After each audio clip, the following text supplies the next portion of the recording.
But a legitimate question is, why weren't the American people told that there was contrary intelligence? Congressman, I am sorry. I sat through the briefings for the Congress and for the Senate done by the intelligence community.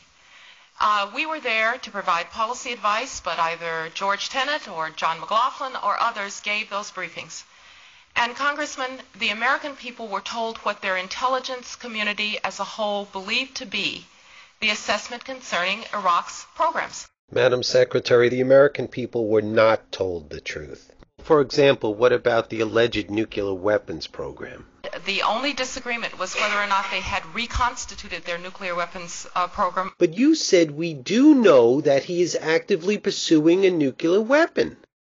I'll go into detail about her dishonesty concerning the aluminum tubes in Part 3, but I want to leave you with this brief excerpt from an interview with Scott Ritter. We're in a really serious situation here where Bush might just suddenly attack Iran for no more legitimate or legal reason than he used to attack Iraq. Inspectors were in Iraq searching around and finding out that the intelligence was bogus, and suddenly Bush just attacked. I don't know if anyone remembers the recent history. He claims that Saddam didn't let the inspectors in. I'm going to make a video about that. I hope everyone can help me make that a viral video. This is a crazy situation.